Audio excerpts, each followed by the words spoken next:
Ada ustadz yang mengharamkan bank, tapi dia masuk ke tol pakai kartu. Kartunya punya Mandiri, punya BCA, punya BNI. Benar gak? Ya, berarti dia pakai hal yang diharamkan selama ini. Dan yang paling lucu, ketika dia bekerja, dia mengajar, setelah dia mengajar dan bekerja, dia dapat gaji. Gajinya dari bank bukan? Duitnya. Transfer kah? Atau tunai kah? Sama. Konyol gak tuh? Nah inilah kekonyolan fatwa mereka yang mengharamkan bank. Loh Ustadz komen boleh-bolehin bank? Ya kita tanya balik, emang dalilnya mana yang mengharamkan bank? Ya, mana? Coba satu aja dalil yang mengharamkan bank di Quran. Ketemu nggak? Kasih sini. Oh ditunjukin. Ahallallahul bai'a wa harramar riba.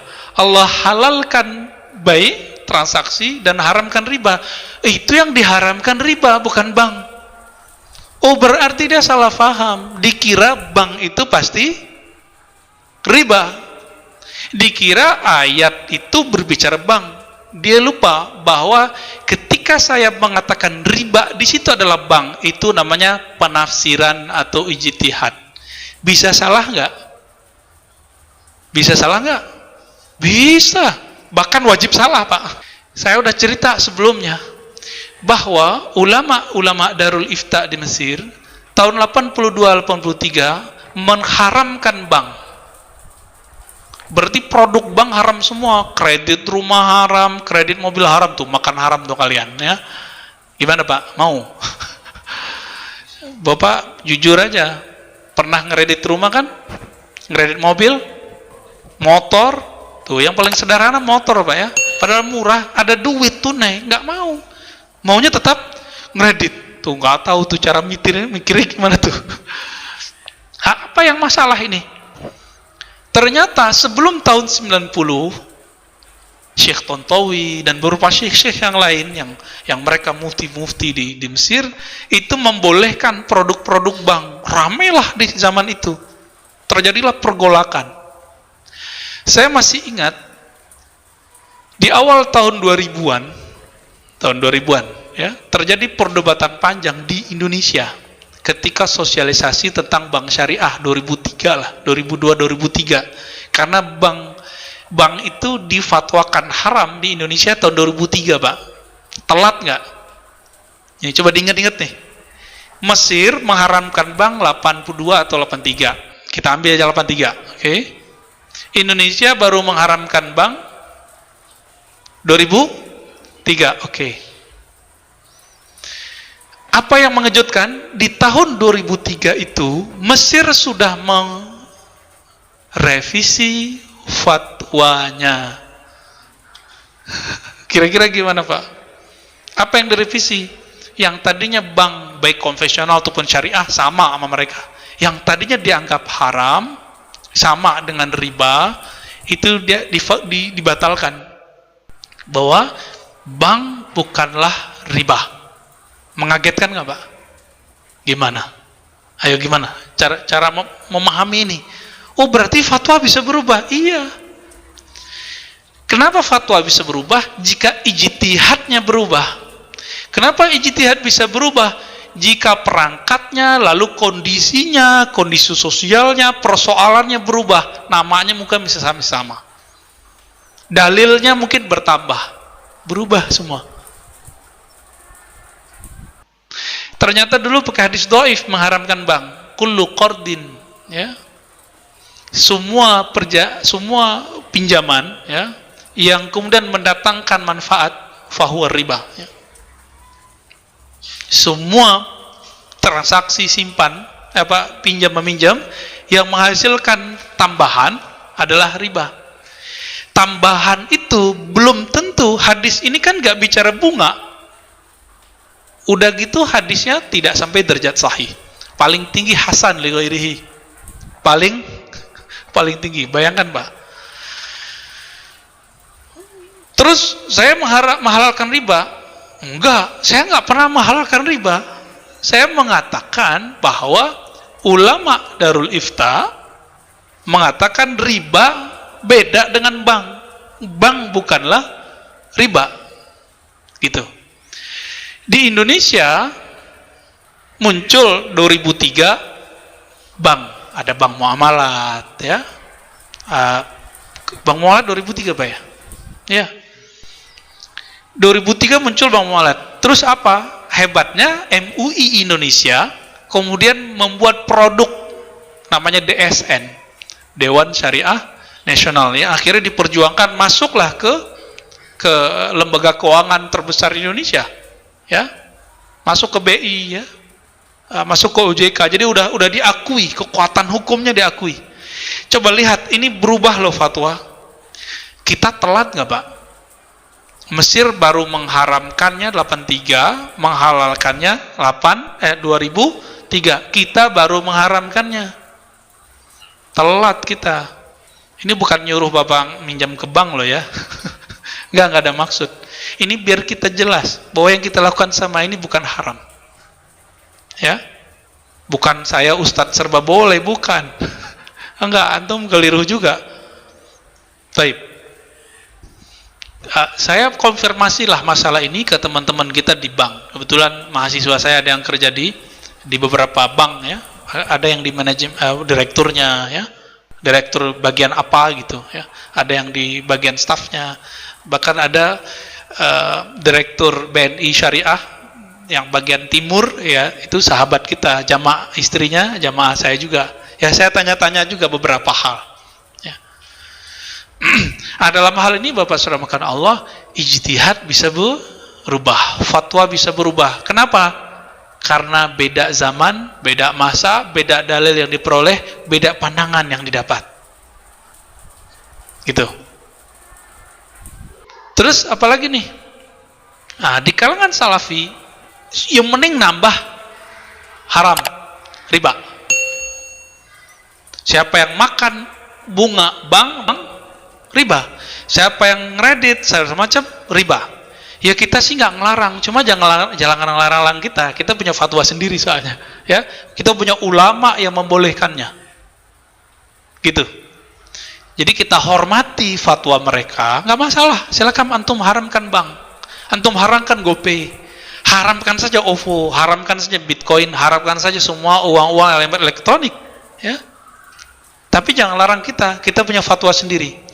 Loh kenapa begitu? Halalkan jelas, haramkan jelas. Itu yang tertulis di Quran dan Sunnah. Yang tidak tertulis di Quran dan Sunnah, maka tidak disebut jelas. Ini yang disebut bainahuma umurun mushtabihat. Antara hal haram ada yang mushtabihat. La ya'lamuhunna katsirun minan nas. Tidak diketahui hukumnya oleh kebanyakan manusia. Begitu riwayat Imam Bukhari dari Nabi sallallahu alaihi wasallam. Kalau dibalik bagaimana? Diketahui hukum detailnya oleh sedikit manusia. Maka Salaifal Darul Ifta itu revisi Pak. Mereka merujuk fatwanya. Masa kita masih jalan di tempat? Nah, kita jalan di tempat. Mulane diarani ana bahsul masail. Masalah itu kalau dibahas tetep diarani intelek. Senajan to ora tau ana solusine. Mulai dhisik muktamar NU Cek Muhammadiyah agar hukumnya bank gimana? Mesti kaule telu ya boleh. Sing sitoke bebo tekas haram. Sing loro awur-awuran halal. Sing telu bebo hati-hati jare subhadra. Wis wong Indonesia itu halal haram napa? Subhadra. Mulai mulai muktamar pertama 26 sampai saat ini 2010. Tapi baru kayak dibahas tetap jadi intelek. Mergo kiai sing lugu-lugu takok. Pasti bank piye to? Akhirnya ana pakar bank kan nerangno. Berarti benten ya bank riyen. Tapi lumayan dadi paham. Misalnya ngeten, kula beberapa kali ikut. Dulu itu kenapa riba begitu dihujat? Mergo kaitane pancen wong melarat, utang wong sugih ben kelar mangan. Nggih, wong melarat, utang wong sugih ben kelar mangan. Fakul lama zada fil ajal zada napa fir riba. Jadi misalnya kula utang jenengan 100.000 nggo mangan. Janjine seminggu bayar, jebule ra iso bayar, ditambahi bungane 120 nganti 140. Intine iku terus riba begitu dihujat pangeran. Wong ngutangi wong melarat kok arep-arep dibungani. Iku ora meres kere. Wong kere kok diper. Bareng bank diwalik. Wong melarat malah ra iso utang bank. Wong syarat utamane nganggo jami. Sing utang wong sugih. sugih. Barang kiai ini diterang. Dados bank duit negara, Mbah. Nggih, duit negara. Jumlahnya miliaran triliunan niku sing saged utang tiang-tiang sugih, terutama Cina-Cina niku. Lah niku nak jenengan haramno ngangge bunga, berarti nyaure lawaran lho, Mbah. Negara ora untung. Nak ngoten benten. Mergo dekne eman, ana Cina enak-enak entuk utang kok ora bayar. Bah. Dadi kowe nak ngarapno bunga nemen-nemen iki nguntungno Cina, mergo tukang utang bank ora mbok wajibno bayar bunga. Mikir ya hukum kok nguntungno napa? Cina. Berarti benten Gus, benten Pak. Ndak, artinya sementing niki balik pentingnya ulama omong. Lah gunane yang ngomong niku. Ya akhirnya tetap ora putus, tapi kan lumayan.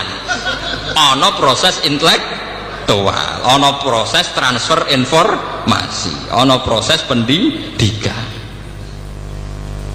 Ngomong ya penting.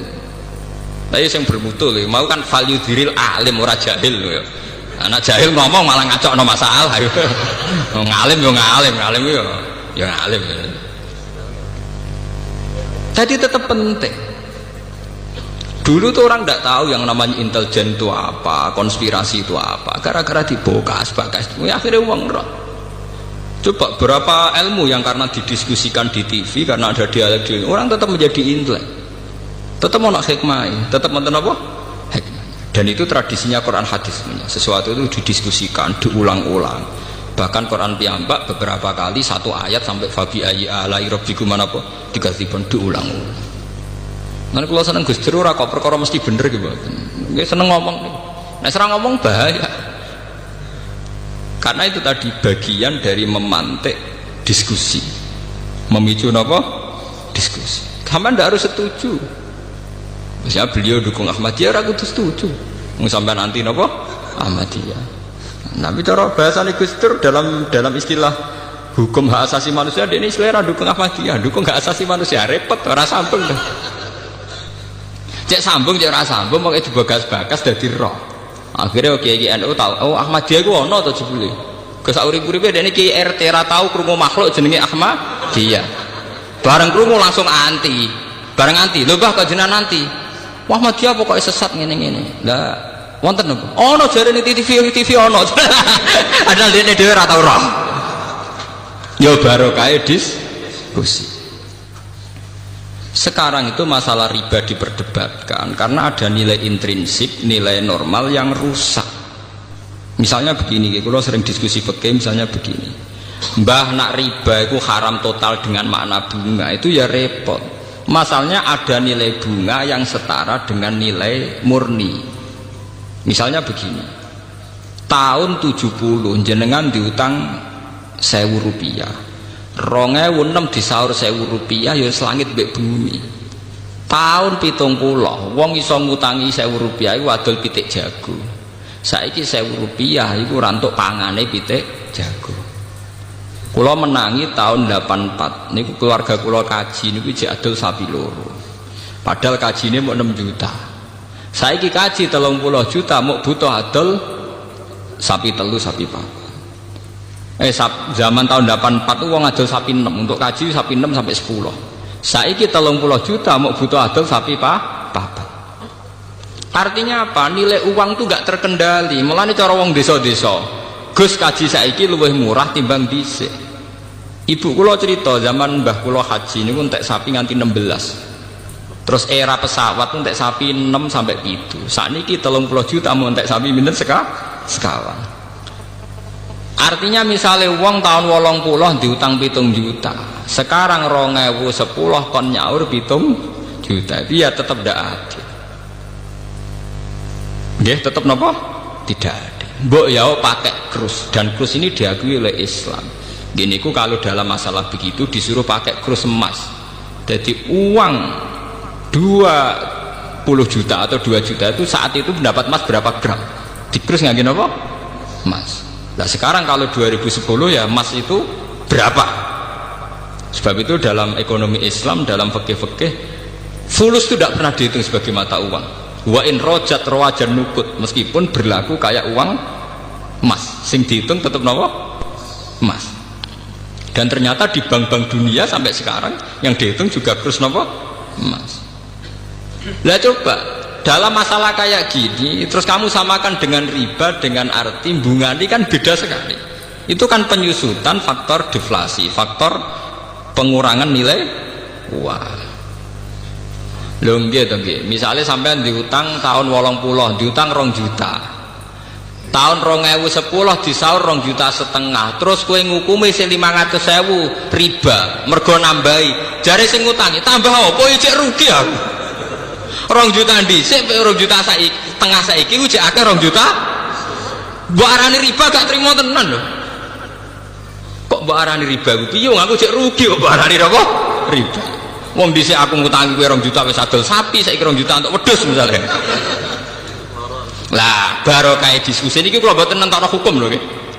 Ini tidak saya dalam konteks nentokno hukum mboten. Baru kayak diskusi akhirnya kiai-kiai ku roh masalah yang terjadi dalam sistem keuangan. Berarti benten Gus, ya benten. Akhirnya ono lahir kaul subhat ya Gus, ono subhat. Wah, akhirnya boleh diisi agar orang basul masail masalah riba itu haram, halal, subhat.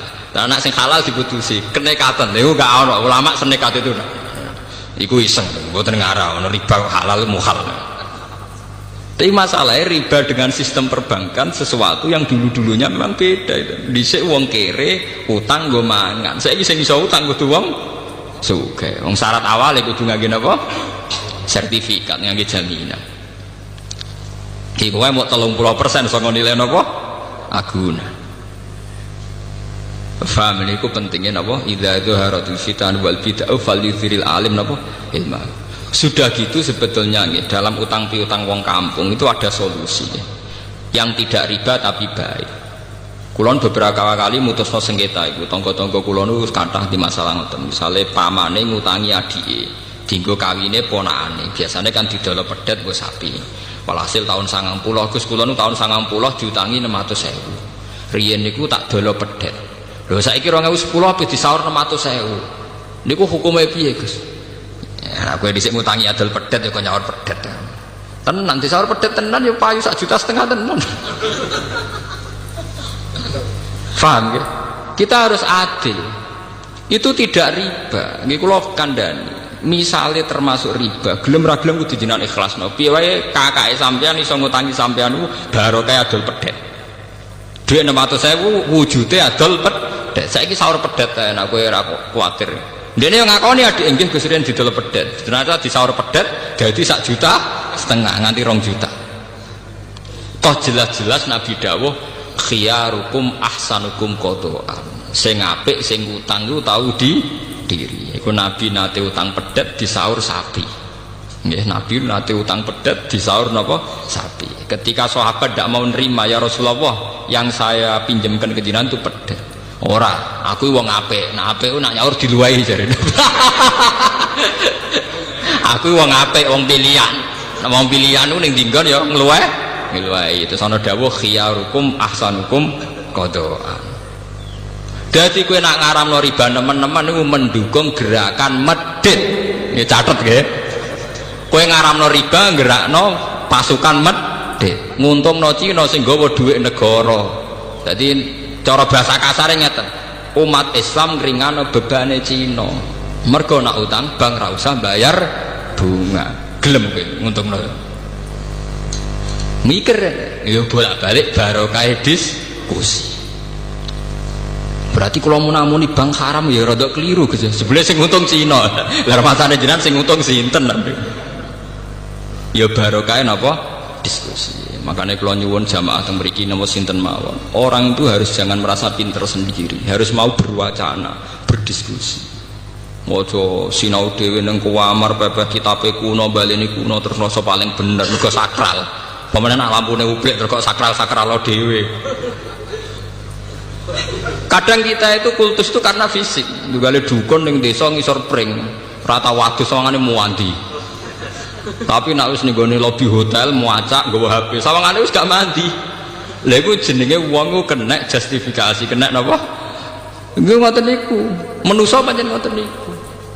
Seakan-akan diskusi modern itu pasti sekuler, yang salah pasti benar, tidak bisa begitu. Bapak dukun ngisor kali, ngisor wit, golekane wangel, mobil ra iso, sepeda motor gak iso. Wonge ra tau wadus, wa tak wadus. Sanjen sawangane mandi tenan. Jajal kowe ning dukun, HP-ne wis 3G, omahe rumpesik, sawangane kan rapati napa? Mandi. Padahal iso wae kowe mandi timbang sing ning ngisor napa? Kali. Nah, tapi manusia itu mudah terjugesti. Wong salaf sing pegawaiane ning omah, balene kuno sinau kitab-kitab kuno, sawangane mesti wong bener. Sementara sing modern itu gawe organisasi nyelametno umat, sawangane wong mlete. Tapi sawae cara Allah bener sing itu, mergo sing itu elek-elek sing ngurmati umate Kanjeng Nabi. Sing ning omah terus egois ngurusi awake dhewe. Paham ya? Cek barokah sing itu. Ijek ngurusi wong akeh. Khairun nas anfa'uhum linnas. Sing tengok-tengok ning omah kok nang ngurusi awake dhewe. Paham ya? Meskipun tetap wong soleh loh, tapi tingkat kesolehannya tetap tinggi sing anfa'uhum linnas. Lah tiang-tiang ngeten terus dijak diskusi ya kaget terus. Napa? Ya, tapi alhamdulillah sampai kula aja do purun tiang-tiang ngoten purun. Iki kula ya termasuk kiai modern sing ikhlas. Wong ikhlas ora hawane, dadi ora kula mbek modernan tiang-tiang sepuh nak tak jak diskusi kula nu cek purun. Mergo hawane bawa akhirat, kula modern aja bawa akhirat. Ora kaya sampeyan yo tenan donya tenan.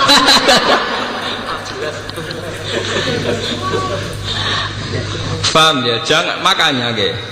Tenggene Quran istilah-istilah riba itu mesti ekstrim karena dulu konteksnya itu begitu. Tapi sekarang masalah riba, masalah bunga macam-macam wis konteksnya luas. Kita tidak akan mengatakan riba itu halal, tidak akan mengatakan riba itu halal, ya tidak akan. Tapi kita tetap bilang konteksnya apa, dalam masalah apa. Sehingga kita kalau ada bahsul masalah harus detail. Riba yang kayak apa? Paham ya? Riba yang kayak apa? Wong kalau kita ngaji kitab-kitab fikih besar tuh riba ya sampai telu sampai papat bagiannya sampai pitu. Nak neng matan wis telu itu sarai sudah dadi 6. Sarai sudah dadi itu. Padahal neng matane judule wa aksamur riba salah satu salamat. Nak matan wis telu. Iku sarai sudah 8 sarai iso 10. Bisa ditebak ya secara intelektual, nalar intelektual saged apa?